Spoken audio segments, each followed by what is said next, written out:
अहो वहिनी, एक वेळ आहे ना मी नदीचं पाणी वळवू शकतो, अहो वादळाची दिशा वळवू शकतो, एवढंच काय गाडी पण जागेवर वळवू शकतो. पण विरूला आपल्या बाजूने वळवणं लय अवघड काम आहे वहिनी. आम्ही त्याला एवढं समजवतोय, एवढं सांगतोय, आणि माझं काय ऐकूनच घ्याय ना भाऊ, उलट माझ्यावर खेचायला लागलंय ती. सुनबाई, आता कसं करायचं? अहो त्याचाच विचार करतेय मी मामा, पण काय बी कळना झालंय. अहो वहिनी, आपला विचार होईपर्यंत ना निवडणुकीचा फॉर्म भरायची तारीख नको जायला, म्हणजे झालं. सुनबाई, आता जी काय करायचंय ना ती लवकरात लवकर करावं लागेल बरं का. आता तू तर काकी साहेबांनी चॅलेंज दिले की विरूला निवडणुकीत निवडून आणीन म्हणून, आणि इथं तर आपलं गोड तलावापाशी जाऊन पाणी पिणं झालंय.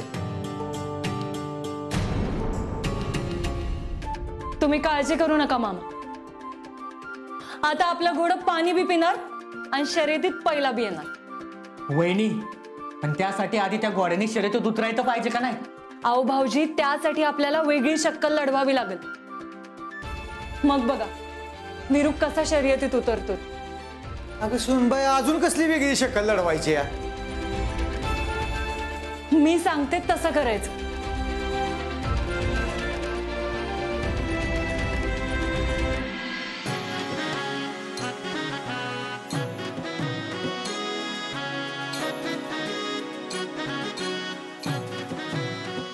सुनबाई, एकच नंबर आयडिया काढली बघ तू. नाग्या, लगोलग आपल्याला कामाला लागावं लागेल बरं का. चल. वय वहिनी, आता एकदम वाढीव काम करू. आता वीराला निवडणुकीत उभा राहण्यापासून ना कोणच नाही रोखू शकत. असं तर असं आणि तसं तर तसं. चला चला, येतो आम्ही.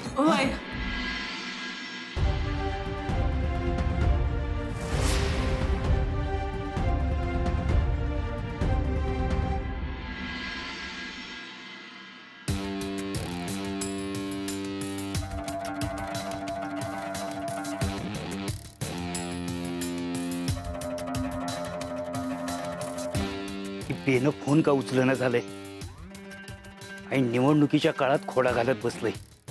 त्याच्या जागी आमची पोरगी असती तर नाही. ती कधीच मेली तुमच्यासाठी अंकुशराव. आता तिचं नाव नाही.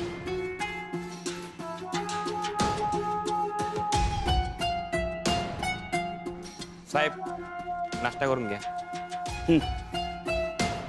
जगदीशराव कुठे गेलेत तुम्हाला काय माहिती? नाही साहेब. कुठे गेलेत? काय काय सांगितलं? नाही साहेब. अच्छा, म्हणजे तुम्हाला पण माहित नाही कुठे गेलेत ते. एक काम करा, आपली 2-4 माणसं घेऊन ते कुठे गेलेत ते शोधून काढा. इथं त्यांच्या वाचून निवडणुकीची कामं खोळंबल्यात आणि आम्हालाही आमच्या संघ कुणी ना कुणीतरी लागतंच. प्रचाराचं काम हे एकट्या दुकट्याचं नाही, चांगलं माहिती आहे त्यांना. जावा, कुठे गेलेत ते बघा जरा. साहेब ते सापडले, पण घरी नाही आले तर? ठीक आहे, जर सापडले तर तिथनं आम्हाला फोन करा, आम्ही बोलतो त्यांच्याशी. निघा. आमचं बी जरा चुकलंच, रागाच्या भारात उगाच हात उचलला त्यांच्यावर. असा हात उचलायला नाही पाहिजे होता. निवडणूक संपेपर्यंत जरा थंड डोक्याने काम घ्यावं लागणार आहे अंकुशराव तुम्हाला.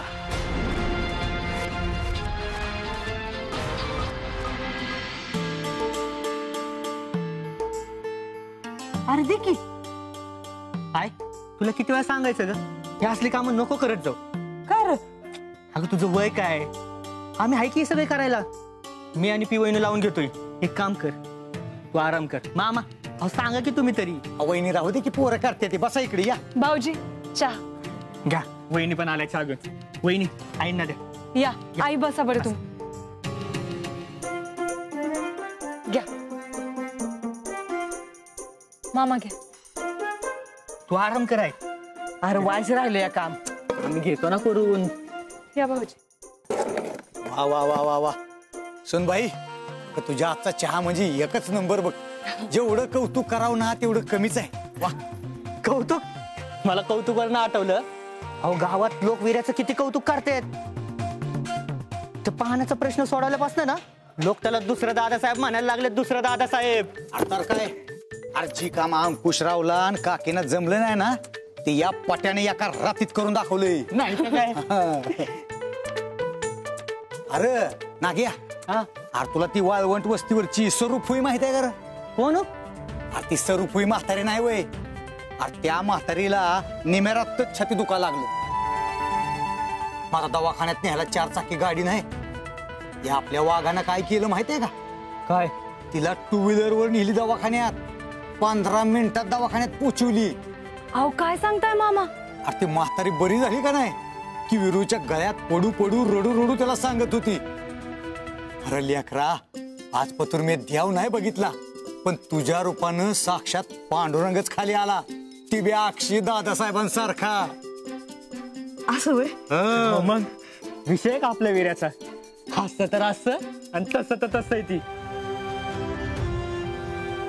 माझा इरू अगदी बापावर गेलाय बघा.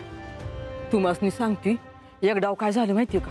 हे रातचं लय उशिरा घरला आलं. जेवायला बसलं तोंडात घास घालणार एवढ्यात त्यासनी निरूप आला. ते शेजारच्या गावातल्या कार्यकर्त्याची आई लय आजारी आहे. अगं लगोलग जेवत ताटावरनं उठलं ती आणि त्या कार्यकर्त्याच्या आईला गाडीत घालून तालुक्याच्या दवाखान्यात घेऊन गेलं. आणि तवर घरला नाही आलं ती जवर ती बरी होत नाही. माझा इरुबी अगदी त्यांच्या वाणीच आहे. लोकांनी मदत करतो, त्यांच्या जीवाला जीव देतो. आई, आव ते सगळं बरोबर आहे, पण आई लोकांवर फक्त जीव लावून उपयोग नाही ना. म्हणजे आई, आहो वीरूला जर का लोकांची कामं करायची असतील तर त्याच्याकडे दादासाहेबांसारखी सत्ता पाहिजे. पण आपला वीरू, आहो त्याच्या समोर निवडणुकीचं नुसतं नाव जरी काढलं तरी सुतक पाहल्यागत करतोय. मला नाही वाटत आई की त्याला दादासाहेबांसारखं काही जमल. असं कसं जमणार नाही? मग मी कशासाठी आहे? हा, मी त्याला समजावते. माझं नक्की ऐकल त्यो.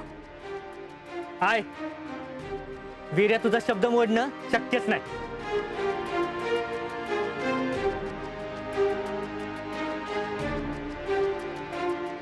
काकी, लई डाव टाकता येतात ना तुम्हाला. आता तुम्ही नुसतं बघाच, मी तुमचीच चाल तुमच्यावर कशी उलटवते ते.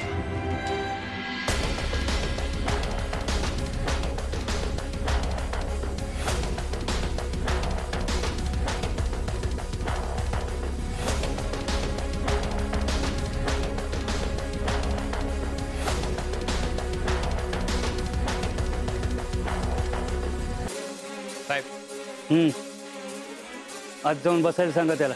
हे आतलं नाही म्हणतो. काय? कुठे आहेत ते? तुमच्यासाठी आता काय आरतीचं ताट घेऊन येऊ का? म्हणजे तुम्ही आत याल? नाही, त्याची काही गरज नाही. जोपर्यंत तुम्ही आमची माफी मागत नाही तोपर्यंत या घरात पाऊल ठेवणार नाही. काय माफी?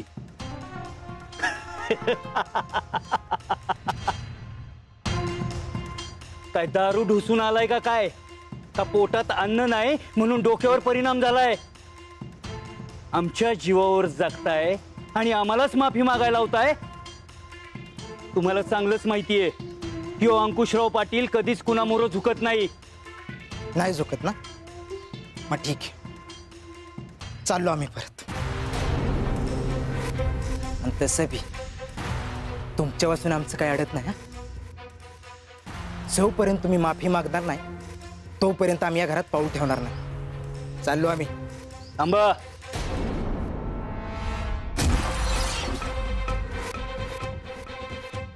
माफी मागणार असाल तर थांबतो, नाहीतर आम्ही चाललो.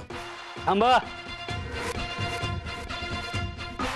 ठीक आहे, माफ करा आम्हाला, चुकलं आमचं. असं नाही, हात जोड विनवणी करू. जगदीशराव, लय माजू नका. काही झालं तर इगो जात नाही तुमचं. मग त्याच इगोला घेऊन बसा. आम्ही चाललो परत. थांबा.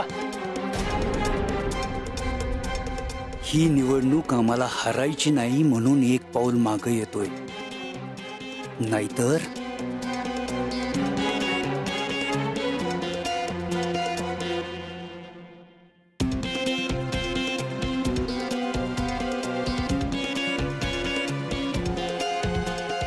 जगदीशराव, आमचं चुकलं, आम्हाला माफ करा.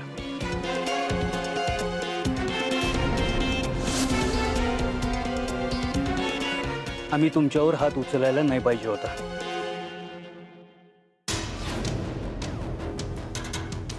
आमच्यासाठी कॉफी आणि ब्रेड बटर पाठव. प्रवीण.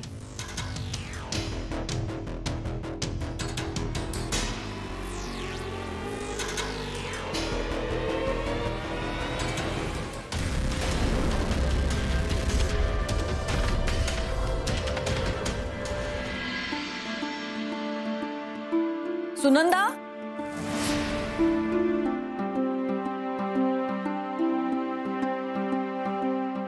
अगं एवढ्या गडबडीत कुठे चाललीस?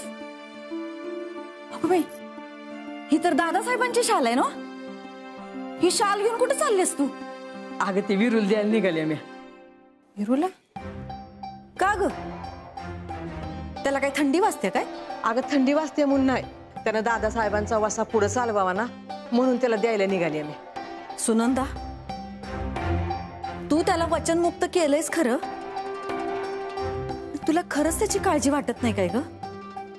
अगं कसली आई आहेस तू? अगं कांच्या, मला माझ्या वचनापेक्षा इरूपेक्षा या गावाचं ह्या तालुक्याचं भलं व्हावं ना असं वाटतंय. म्हणूनच ही दादासाहेबांची मानाची शाल त्याला देऊ, त्यांचा वारसा पुढे न्यायला लावणार आहे.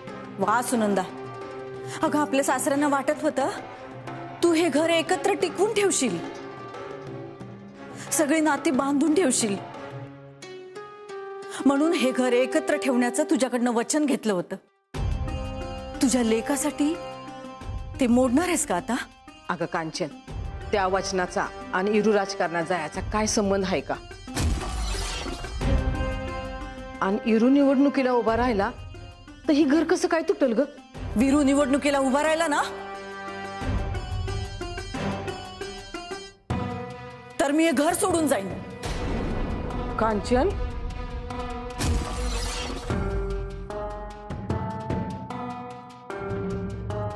कांचन, अगं ह्यो काय लहान मुलासारखा हट करतेस ग? अगं तू इतक्या वर्ष राजकारण केलंस, सत्ता भोगलीस, आता पृथ्वीला आणि विरूला करू दे की त्यांच्या मनासारखं. आणि मग सासऱ्यांच्या वचनाचं काय? मी तुला ते वचन तोडू देणार नाही. अगं कांचन, आज तात्यासाहेब जरी असतं ना तरी त्यांनी घरचं भलं का गावचं भलं, यात त्यांनी गावचंच भलं निवडलं असतं, याची मला खात्री आहे. अगं गावच्या लोकांनीच इरू पाहिजे, तेव्हा तात्यासाहेबांनी मला ह्यो कौल दिलाय असं समज. इतिने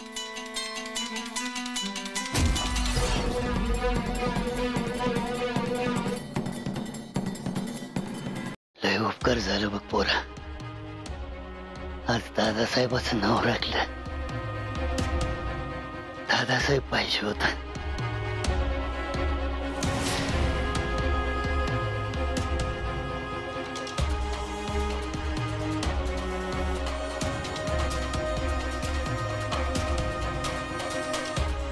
इरू, काय काय काय काम होतं का अशी? ही शाल घेऊन कुठे चाललीस? अरे तुझ्याकडेच आली होती. अगं पण तुला कोणी सांगितलं मला थंडी वाजते म्हणून? मला कशाला पाहिजे शाल? अरे इरू, तुला थंडी वाजते म्हणून नाही आणली मी ही शाल. तुझ्या कर्तृत्वाची ऊब या तालुक्याच्या लोकांनी मिळावी ना म्हणून देते.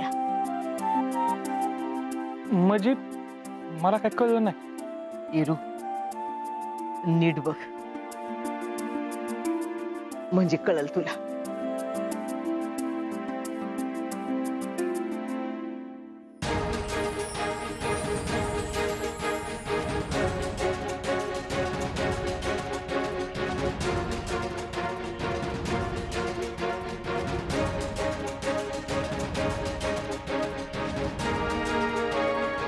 हाय,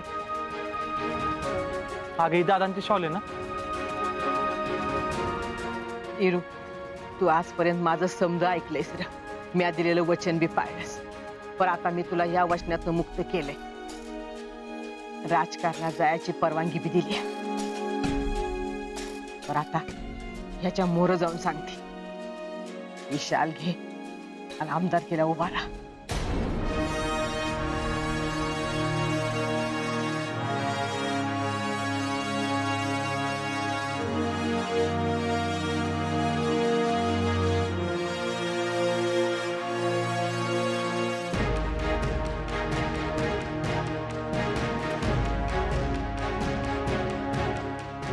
अगं आई पण काकीला इरू, ही साधी सुधी शाल नाही. अरे त्यांनी ही शाल आणि तालुक्यातल्या लोकांचं हित कायम जपलं. अरे तवा गावकऱ्यांनी त्यांचा सत्कार करून त्यासनी ही शाल दिली होती. त्यांनी ही शाल आणि तालुक्यातल्या माणसांचं हित आयुष्यभर जपलंय. ही राजकारणाची त्यांची शाल आज मी तुला देते. जा, इथनं मोहर गोरगरिबाच्या कल्याणासाठी जपतो.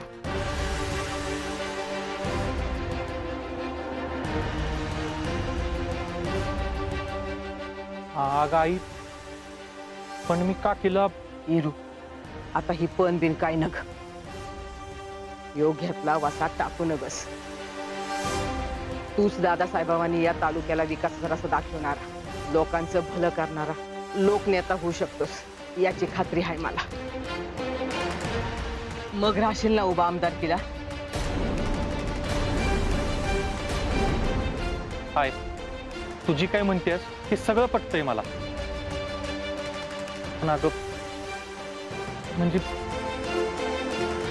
तू माझ्याकडे जी काय मागशील ना ते देणं माझं कर्तव्यच आहे. आणि आतापर्यंत तू जे काय मागितले मी कायम देत आलोय. पण या आमदारकीचा निर्णय असा मी झटक्यात नाही घेऊ शकत. मला 2 दिवस विचार करायला वेळ दे. मी तुला विचार करून सांगतो.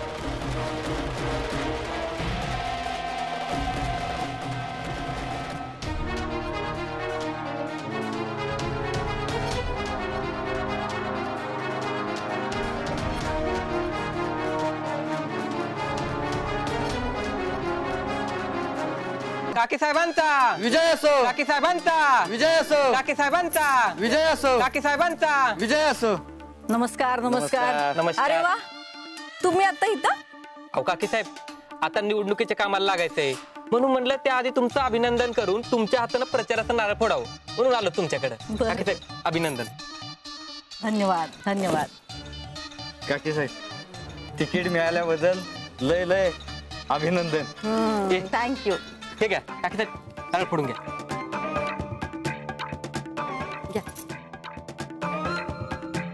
मम्मी थांबा, एक सेल्फी. पाऊट करा, पाऊट. हे असं. हा झालं. कांचनताईंचा विजय असो. कांचनताईंचा विजय असो. कांचनताईंचा विजय असो.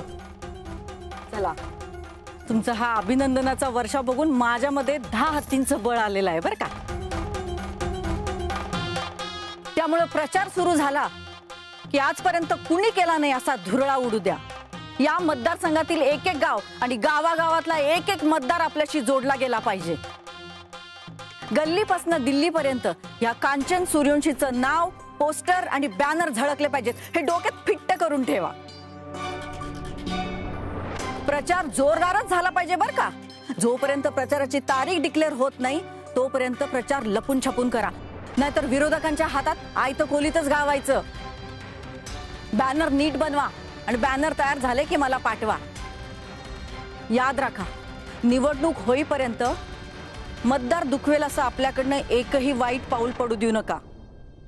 त्यांचं पाय धरा, पैसे वाटा, पण यंदा गुलाल आपलाच झाला पाहिजे. होणार काकी, गुलाल आपलाच असणार आहे, तुम्ही काळजीच करू नका. अहो काकी साहेब, रान रान पिंजून काढू, टावरापासून वावरापर्यंत आणि मॉल पासून ते किराणा मालाच्या दुकानापर्यंत फिरू आणि तुमचा प्रचार करू. वा वा वा, मला तुमच्याकडनं हीच अपेक्षा आहे. ह्या टायमाला आपल्या समोर कुणी पण येऊ द्या, आपण त्यांना चारी मुंड्या चित करून टाकू म्हणजे टाकू. काकी साहेबांचा विजय असो, काकी साहेबांचा विजय असो, काकी साहेबांचा विजय असो, काकी साहेबांचा विजय असो, काकी साहेबांचा विजय असो, काकी साहेबांचा विजय असो, काकी साहेबांचा विजय असो, काकी साहेबांचा विजय असो.